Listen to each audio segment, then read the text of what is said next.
Hi అండి. పవన్ కళ్యాణ్ అయితే చంద్రబాబు నాయుడు గారికి అభినందనలు తెలిపారండి. ఎందుకంటే ఏదైతే 'హరిహర వీరమల్లు' రిలీజ్ అయిందో చంద్రబాబు నాయుడు గారు ఎప్పుడు కూడా సినిమాల గురించి ఆయనైతే పెద్దగా ప్రస్తావించరు, మాట్లాడరు.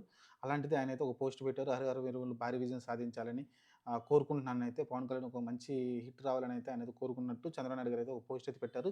దానికన్నా ముందు లోకేష్ గారు కూడా ఇలాంటి పోస్టే పెట్టడం చూసాం. చంద్రబాబు నాయుడు గారు పెట్టడం చాలా ఆశ్చర్యంగా అనిపించింది. ఇప్పుడు ప్రస్తుతం సీఎంగా ఉన్నారు. ఇంతకుముందు చాలా సార్లు సినిమాలొచ్చినియి. పెద్ద పెద్ద సినిమాలొచ్చినప్పుడు ఎప్పుడు కూడా ఆయన ఇలాంటి రియాక్షన్ ఇవ్వలేదు.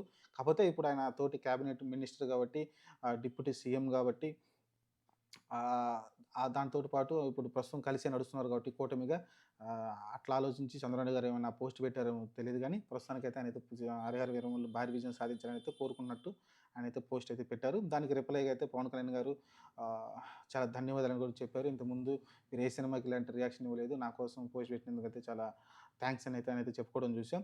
ఓవరాల్‌గా అయితే ఫస్ట్ టైమ్ మళ్ళీ చంద్రబాబు నాయుడు గారు అప్పుడు మొన్న జరిగిన ఏదైతే కల్చరల్ సంబంధించి ఒకటి ఫంక్షన్ చేశారు.